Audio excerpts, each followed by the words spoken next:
Hello everybody, నేను మీ Usha. Welcome back to our channel daily learning English. I hope everyone is doing well. ప్రతిరోజు లాగానే ఈరోజు కూడా మీకోసం మరొక యూజ్ఫుల్ వీడియో. అయితే మనం ప్రతిరోజు యూస్ చేసే బాడీ మూమెంట్స్ని వొకాబులరీ రూపంలో అలాగే పిక్చరైజేషన్ రూపంలో తెలుసుకుందాం. నేను బాడీ మూమెంట్కి సంబంధించిన వొకాబులరీని పిక్చరైజేషన్స్ ద్వారా మీకు క్లియర్గా ఇంగ్లీష్లో ఏ విధంగా చెప్పాలో కొన్ని ఎగ్జాంపుల్స్తో ఇప్పుడైతే చూసేద్దాం. సో మీరు మాత్రం వీడియోని ఎక్కడా కూడా స్కిప్ చేయకుండా చివరి వరకు చూడడానికి ట్రై చేయండి. వీడియో కనుక మీకు యూస్ఫుల్ అనిపిస్తే మర్చిపోకుండా ఒక like and share and subscribe కూడా చేసుకోండి. ఎందుకంటే మీరు చేసే ప్రతి ఒక్క లైక్ కూడా ఈ వీడియోని మరొక కొంతమందికి చేరే అవకాశం ఉంటుంది కనుక. So please like this video and also subscribe to daily learning English YouTube channel for more such videos. మనం ఇక వీడియోలోకి వెళ్ళిపోదామా? ఫస్ట్ ఈ పిక్చర్ చూడగానే మనకేమనిపిస్తుంది? కన్ను కొడుతున్నారు అన్నట్టుగా అనిపిస్తుంది కదా. సో ఇంగ్లీష్లో ఈ వర్డ్ని ఏమంటామంటే వింక్. వింక్ అంటే ఏంటి? కన్ను కొట్టుట అన్నమాట. సో ఈ వింక్ అనే వర్డ్ని మనము డైలీ ఏదైనా కొన్ని సెంటెన్సెస్లో యూస్ చేస్తూ ఉంటాం కదా. సో ఆ సెంటెన్సెస్ కొన్ని ఎగ్జాంపుల్స్ మీకోసం. He gave her a wink to let her know everything was fine. He gave her a wink to let her know everything was fine. అతను ఇక్కడ అంతా బాగానే ఉంది అని చెప్పడానికి ఆయనకి ఏం చేస్తున్నాడు? కన్ను కొడుతున్నాడు అన్నమాట, లేదంటే కనుసైగ చేస్తున్నాడు అనేసి అని. Okay,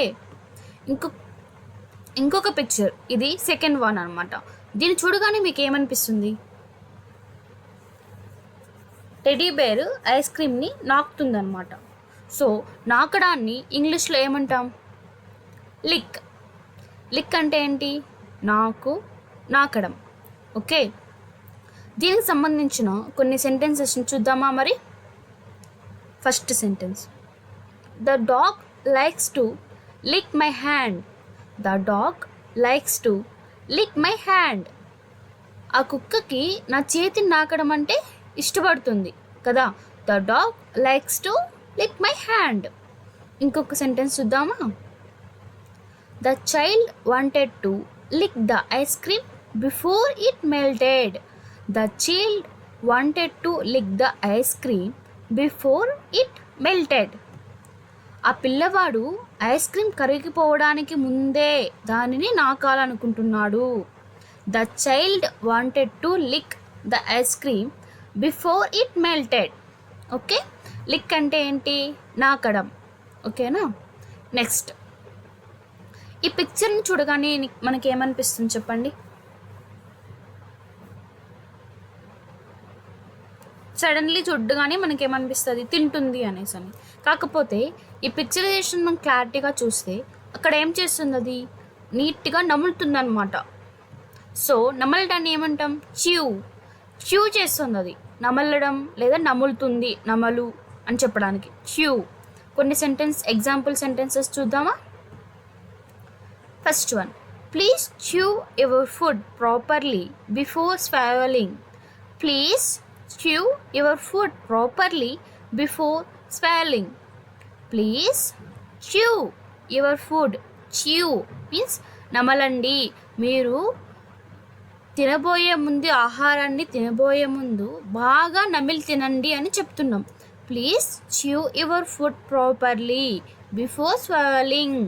okay, next sentence, the cow likes to chew grass all day. The cow likes to chew grass all day. ఆ పశువు నిత్యం గడ్డి నమలడానికి ఇష్టపడుతుంటుంది. మనం చూస్తుంటాం కదా, మన ఇంటి పక్కల కూడా ఆవులు ఉంటాయి. ఎప్పుడూ కూడా ఆవులు కానీ గేదెలు కానీ ఏవైనా కానీ అవి తిన్న తర్వాత కొద్దిగా ఫుడ్ని స్టోర్ చేసుకొని నములుతూ ఉంటాయి అన్నమాట డైలీ. మనము మళ్ళీ నెక్స్ట్ ఇంకొకసారి వేసే వరకు కూడా నెక్స్ట్ అంటే వాటికి రెస్ట్ తీసుకునేటప్పుడు కూడా అవి ఏం చేస్తుంటాయి, నములుతూ ఉంటాయి అన్నమాట ప్రాపర్గా. So the cow likes to chew grass all day. ఆ పశువు నిత్యం గడ్డి నమలడానికి ఇష్టపడుతుంది. Okay, next one. ఈ పిక్చర్ చూడగానే ఏమనిపిస్తుంది? మనం స్టార్టింగ్లో చెప్పుకున్నాం కదా, వింక్. వింక్ అంటే ఏంటి? ఒక కన్ను మాత్రమే కొడతారు, ఎందుకు? అంతా ఓకే అన్నట్టుగా చెప్పడానికి. బట్ ఇక్కడ డాగ్ అనేది 2 కన్నుల్ని ఆర్పుతోంది. దీన్ని ఏమంటాం మనం? ఈయన ఏమంటామంటే బ్లింక్. అంటే కళ్ళని మిటకరిస్తున్నారు, లేదంటే రెప్పపాటు అన్నట్టుగా అనమాట. అంటే రెప్ప వాలుస్తున్నారు కదా, అందుకు 2 కన్నుల రెప్పల్ని వాలుస్తున్నప్పుడు మనం బ్లింక్, కళ్ళు మిటకరించు లేదంటే రెప్పపాటు. ఓకే, మనం దీనికి సంబంధించిన సెంటెన్స్ చూద్దామా? First one, she blinked in surprise when she saw the gift. She blinked in surprise when she saw the gift. ఆమె బహుమతిని చూసినప్పుడు ఆశ్చర్యంగా రెప్పపాటు వేసేసింది, లేదంటే ఆశ్చర్యంగా కళ్ళు మిటకరించింది అని చెప్తాం. Okay, she blinked in surprise when she saw the gift. Okay, next English. In the blink of an eye everything changed. In the blink of an eye everything changed. క్షణంలోనే అన్నీ మారిపోయాయి, క్షణకాలంలోనే అన్నీ మారిపోయాయి. మనం చెప్తుంటాం కదా, సడన్గా మారిపోయింది, అసలు ఇలా చూసి అలా తిరగగానే అంతా అయిపోయింది అని అనుకుంటాం కదా. అలాంటి సందర్భాలు ఏమైనా యూస్ చేస్తాం వాటిని మనము? బ్లింక్ అంటే in the blink of an eye everything changed.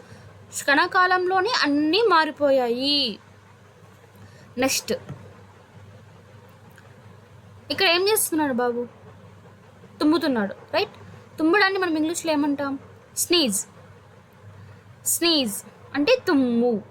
దీనికి సంబంధించిన ఇంగ్లీష్లో కొన్ని సెంటెన్సెస్ చూద్దామా? First one, she always sneezes when she near flowers. She always sneezes when she is near flowers. ఆమె పూల దగ్గర ఉన్నప్పుడు ఎప్పుడూ తుమ్ముతూనే ఉంటుంది. She always sneezes when she is near flowers.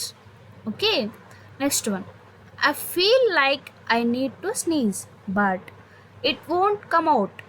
I feel like I need to sneeze, but it won't come out.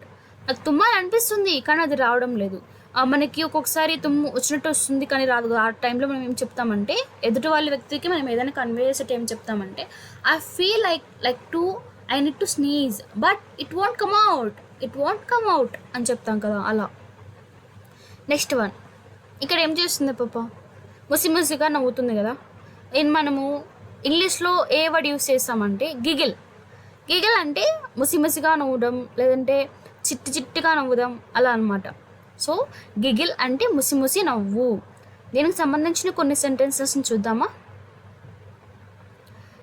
She let out A giggle when she read the funny text message. మనకి మామూలుగా ఇన్స్టాగ్రామ్స్లో memes చూస్తుంటాము, లేదంటే యూట్యూబ్లో shorts చూస్తుంటాము. ఏదైనా ఫన్నీగా అనిపించింది అనుకోండి, చిన్నగా నవ్వుకుంటాం కదా మనలో మనమే, లైక్ అనమాట. Like she let out A giggle when she read the funny text message.